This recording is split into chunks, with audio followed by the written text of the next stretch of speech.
नमस्कार, आवाज एट 9 में आपका स्वागत है। मैं हूं विपिन भट्ट। शुरुआत करेंगे आज की हेडलाइन से। आईएएस अजय त्यागी होंगे सेबी के नए चेयरमैन। वित्त मंत्रालय में काम का है लंबा तजुर्बा, यूके सिन्हा की लेंगे जगह।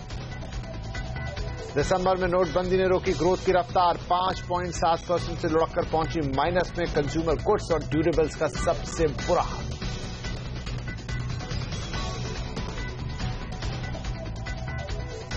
वित्त मंत्री भी चाहते हैं कि सस्ते हो कर्ज। नेटवर्क 18 से एक्सक्लूसिव बातचीत में कहा, आईआईपी पर नोटबंदी का है असर, आगे दिखेगी अच्छी growth. If I had not received 1800 emails about the severance pay, about some of the other governance issues. Infosys झगड़े में नया मोड़, नारायण मूर्ति बोले, कॉर्पोरेट गवर्नेंस पर 1800 शिकायतें मिलने के बाद उठाया मुद्दा। पूर्व सीएफओ राजीव बंसल को मोटी रकम देने पर भी जताई नाराजगी। हफ्ते के आखिरी दिन सुस्ती के साथ बंद हुआ बाजार। मिड कैप शेयरों ने बनाया दबाव। इस हफ्ते निफ्टी में 0.5% से ज्यादा की बढ़त। घर खरीदने का सुनहरा मौका, पहले घर पर सरकार देगी होम लोन पर भारी छूट, मिडिल क्लास को मिलेगा बड़ा फायदा। अपने वैलेंटाइन डे को दिल खोल कर दीजिए, अपने वैलेंटाइन को दिल खोल कर दीजिए तोहफे, क्योंकि ऑनलाइन बाजार में आई है स्पेशल डिस्काउंट की बहार।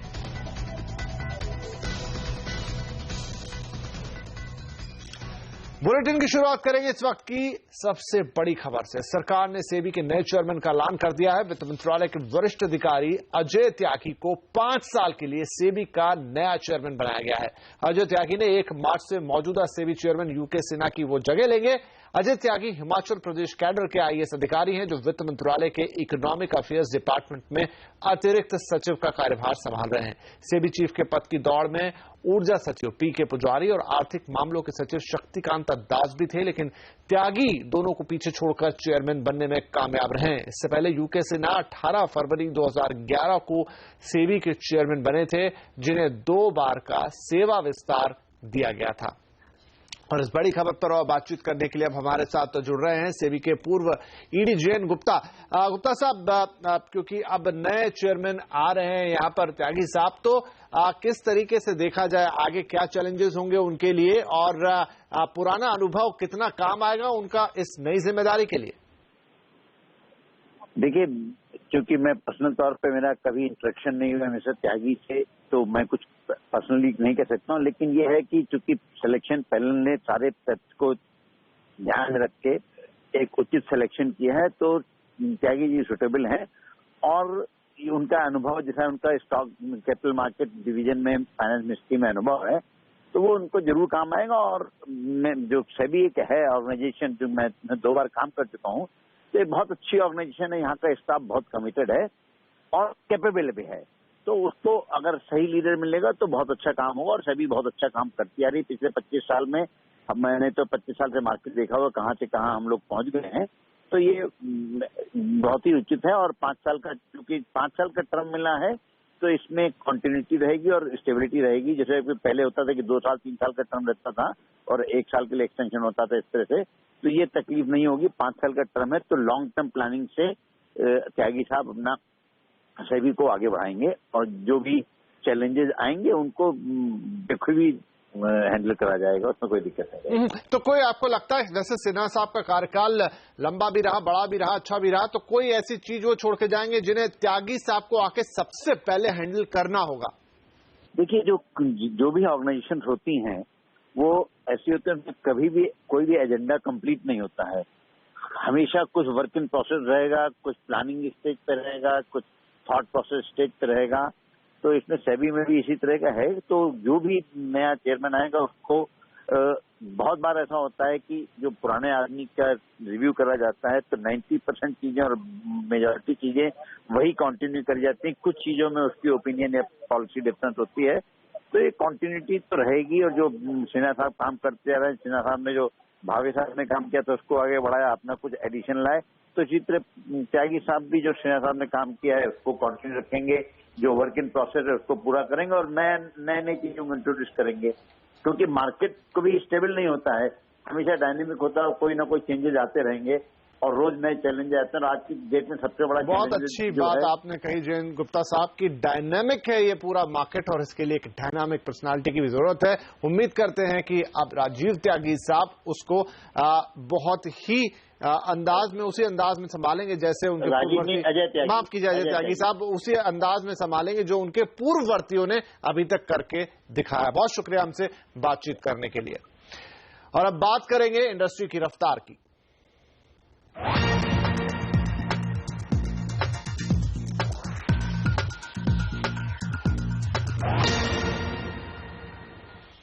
दिसंबर में इंडस्ट्री की रफ्तार पर ब्रेक लगा है। नवंबर के 5.7% के मुकाबले ये घटकर -0.4% हो गई है। दिसंबर आईआईपी में सबसे ज्यादा दबाव बनाया कंज्यूमर ड्यूरेबल कैपिटल गुड्स ने। दिसंबर में कंज्यूमर ड्यूरेबल में नोटबंदी का असर साफ दिखा। नवंबर के करीब 10% ग्रोथ के मुकाबले दिसंबर में -10% हो गई थी, जबकि कंज्यूमर गुड्स ग्रोथ 5.6% से घटकर -6.8% पर आ गई है। मैन्युफैक्चरिंग ग्रोथ भी 5.5% से घटकर -2% पर पहुंची है। सबसे ज्यादा उठापटक दिखी है कैपिटल गुड्स सेक्टर में। नवंबर के 15% उछाल के मुकाबले ये दिसंबर में घटकर -3% पर आ गई है। दिसंबर के आईआईपी आंकड़ों पर नोटबंदी का असर है, यह कहना है देश के वित्त मंत्री अरुण जेटली का। नेटवर्क 18 के साथ एक्सक्लूसिव इंटरव्यू में जेटली ने कहा कि आने वाले दिनों में इकोनॉमी में ग्रोथ दिखाई देगी। In December, was the remonetization still at its initial stages? At the same time, an integration of the informal taking place with formal, and the formal had just begun to expand. I think in subsequent months, you probably would see a greater indication of an expansion of a formal economy. वही monetary policy में rate cut करने को वित्त मंत्री ने RBI का अधिकार क्षेत्र बताया, लेकिन वित्त मंत्री भी मानते हैं कि बतौर वित्त मंत्री वो भी रेट कट चाहते हैं और महंगाई दर काबू में आ जाने पर रेट कट की उम्मीद सभी को होती है। If you have inflation below 4%, and broadly within the targeted limits, you would always want more lending, more credit, more economic activity, but that's always a wish list, and that's a permanent wish list. Beyond that, I think once we have entrusted this to the wisdom of a particular group, we must accept their judgment. State bank of India फिलहाल कर्ज सस्ता नहीं करेगा। Bank के chairman Arundhati Bhattacharya ने कहा है कि एसबीआई रेट कट के मामले में फिलहाल आरबीआई से आगे चल रहा है। जब से रेट कट की साइकिल चालू हुई है, यानी कि आरबीआई पहली रेट कट की है, तब से RBI 175 basis points rate cut की है। तब से लेकर हम लोग 200 बेसिस पॉइंट्स रेट कट किए हैं। तो state bank actually 25 basis point से आगे है इन द रेट साइकिल। तो इसके ऊपर कुछ कट करना थोड़ा मुश्किल ही लगता है। तो अरुंधति भट्टाचार्य कह रहे हैं कि फिलहाल रेट कट की उम्मीद ना रखें एसबीआई से, लेकिन भले ही एसबीआई रेट ना घटाए, सरकार ने होम लोन जरूर सस्ता कर दिया है। कैसे? क्योंकि घर खरीदारों के लिए ये अच्छी खबर आई है। अगर आप अपना पहला घर खरीदने के लिए हिसाब किताब लगा रहे हैं तो अब उसमें सरकार की तरफ से तकरीबन 2.5 लाख रुपए की छूट जोड़ लीजिए। सरकार ने 18 लाख तक सालाना आय वालों को अब ब्याज सब्सिडी के दायरे में ले लिया है। पूरी जानकारी देने के लिए देखिए अर्णव वसावड़ा की ये रिपोर्ट। साल 2022 तक हाउसिंग फॉर ऑल योजना को सफल बनाने के लिए केंद्र सरकार ने पहली बार घर खरीदने जा रहे लोगों के लिए होम लोन पर ब्याज सब्सिडी का दायरा बढ़ा दिया है। इसके तहत घर खरीदार को उनकी आमदनी के ब्रैकेट के हिसाब से अलग अलग दर पर सब्सिडी मिलेगी। इस स्कीम के तहत अगर आपकी आमदनी सालाना 6 लाख रुपए है तो आपको होम लोन की 6 लाख की राशि पर 6.5% ब्याज सरकार देगी। अगर आपने 9% ब्याज दर पर कर्ज लिया है तो सिर्फ 2.5% ब्याज आपको देना होगा और 20 साल के लोन पर आपको कुल 2,46,000 रुपए की बचत होगी। इसी तरह अगर सालाना 12 लाख की आय हो तो आपको 9 लाख की राशि पर 4% ब्याज सब्सिडी और अगर सालाना 18 लाख रुपए की आय हो तो 12 लाख की राशि के लिए 3% ब्याज सब्सिडी मिलेगी। मौजूदा ब्याज दर को देखें तो सरकार से मिलने वाली इस सब्सिडी से हर महीने आपको ईएमआई में करीब 2200 रुपए, जबकि लोन भुगतान में 2.4 लाख रुपए की बचत होगी। इतना ही नहीं, प्रधानमंत्री आवास योजना के अलावा इनकम टैक्स एक्ट 24 के तहत इनकम टैक्स में जो छूट मिलती है होम लोन पर, वो भी बरकरार रहेगी। केंद्र सरकार ने स्कीम को लागू करने का जिम्मा नेशनल हाउसिंग बैंक और हुडको यानी housing and urban development corporation को दिया है। देश में अफोर्डेबल हाउसिंग में आज भी करीब 98% यूनिट्स की कमी है। ऐसे में सरकार को उम्मीद है कि इस फैसले से लोग अपना नया घर आसानी से खरीद पाएंगे और हाउसिंग फॉर ऑल संकल्प समय पर पूरा हो पाएगा। अर्नब बसावड़ा, नोएडा। चलिए, घर की बात हो गई, लेकिन अगर आप नई नौकरी की तलाश में हैं तो अब अपनी नौकरी पक्की समझिए।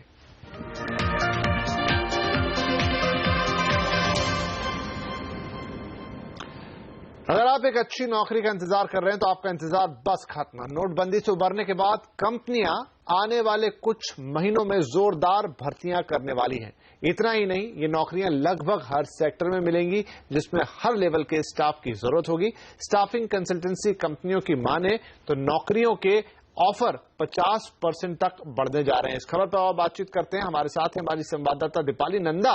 तो दीपाली, नौकरियां बढ़ने वाली, लेकिन ये कौन से सेक्टर्स होंगे जहां नौकरियों की सबसे ज्यादा बहार देखने को मिलेगी? यहाँ पर मैं पहले बताना चाहूंगी कि जैसे ही नोटबंदी का ऐलान हुआ तो हमने देखा बैंकिंग, फार्मा और रिटेल, ये 3 सेक्टर ऐसे थे जिन पर सबसे ज्यादा मार देखने को मिली। लेकिन अब जो अनुमान सामने आ रहा है उसमें अच्छी बात यही है कि टॉप 3 सेक्टर्स भी यही रहने वाले हैं, यानी कि रिटेल, फार्मा और बैंकिंग में बम्पर भर्तियां होने का अनुमान है। और इसके अलावा अगर हम दूसरे सेक्टर्स की बात करें तो उसमें है FMCG, लॉजिस्टिक, ऑटो, क्योंकि अभी हमने हाल ही में देखा कि ऑटो के नंबर काफी इंप्रूव होते हुए नजर आए। इंफ्रा और लॉजिस्टिक सेक्टर में भी अच्छी भर्तियां होने का यहां पर अनुमान लगाया जा रहा है। जिस तरह से हमने देखा कि सरकार लगातार इंफ्रास्ट्रक्चर पर फोकस कर रही है, बजट में भी कई सारे ऐलान हुए हैं, तो ऐसे में ये सेक्टर्स भी हैं जहां पर अब अच्छी भर्तियां होंगी। तो जो लोग इस सेक्टर से जुड़े हुए हैं उनके लिए एक ये अच्छा मौका साबित हो सकता है। दीपाली, बहुत शुक्रिया। तो नौकरी का भी इंतजाम हुआ, समझिए यहाँ पर घर के साथ। और यहाँ पर हम ले लेते हैं एक छोटा सा ब्रेक। इन ब्रेक के बाद इन्फोसिस के झगड़े में एक नया मोड़, नारायण मूर्ति ने क्या दी है सफाई, देखिए आगे।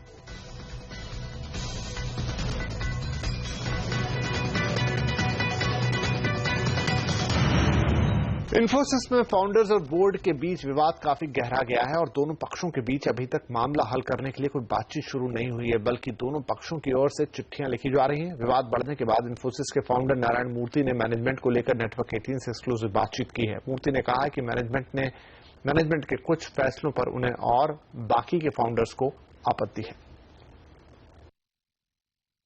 There have been certain acts of governance that could have been better. Okay, give me some examples. For example, paying the former CFO a 30 months severance pay. That is, after he left, he got his salary for another 30 months after he departed. That's what you're saying? Yes. Yeah. Which amounted to how much? 23 crores. If we had not seen the kind of things that happened, if I had not received 1,800 emails from employees, from various investors, from the 1,800? Yeah, 1,800. 1,800 emails is what you've received? Absolutely. About the severance pay, about some of the other governance issues, I would have had no worry. For example, when Mr. K.V. Kamath was the chairman of the company, there was not a single time when I even called him. और अब बात करेंगे आज के बाजार की। हफ्ते के आखिरी कारोबारी दिन शेयर बाजार में हल्की तेजी रही, हालांकि निफ्टी 8,800 के ऊपर बंद होने में कामयाब नहीं हुआ। दिन भर एक सीमित दायरे में आज कारोबार हुआ। आईटी और बैंक शेयरों में खरीदारी रही, वहीं फार्मा, एफएमसीजी जैसे सेक्टर पर बिकवाली का दबाव रहा। इस हफ्ते निफ्टी में 0.5% से ज्यादा की तेजी देखने को मिली है, जबकि सेंसेक्स 0.25% बढ़ा है।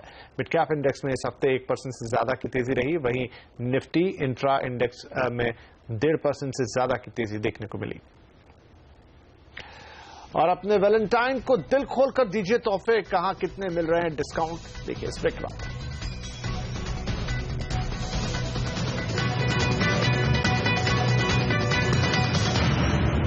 वैलेंटाइन डे का मौसम चल रहा है और इस वैलेंटाइन सीजन को और खास बना रहा है शॉपिंग पर भारी डिस्काउंट। तमाम कंपनियां आपके लिए एक से बढ़कर एक ऑफर लेकर आई हैं। इनका फायदा उठाकर आप अपने वैलेंटाइन के चेहरे पर खुशी ला सकते हैं।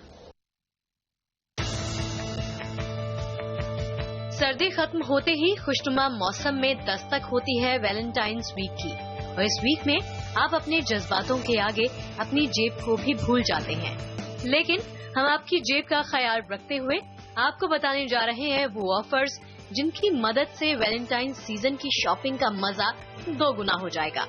चाहे वो रिटेल स्टोर्स हो या ई कॉमर्स कंपनियां, सभी कंज्यूमर्स को अपना वैलेंटाइन बनाने में जुट गई हैं।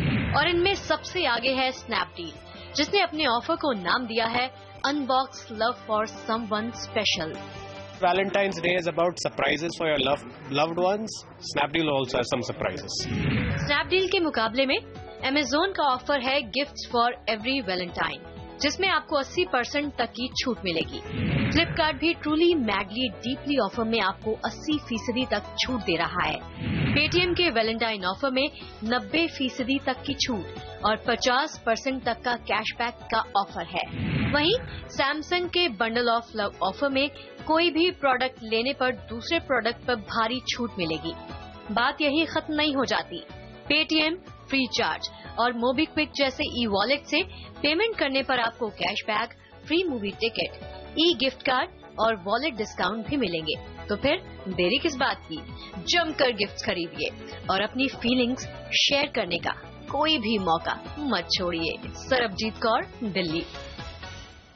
फिर मत छोड़िए मौका और बना दीजिए अपने वैलेंटाइन डे को इस बार खास। चलिए, आवाज इतना में आज के लिए इतना ही। आपसे फिर मुलाकात होगी, तब तक के लिए नमस्कार।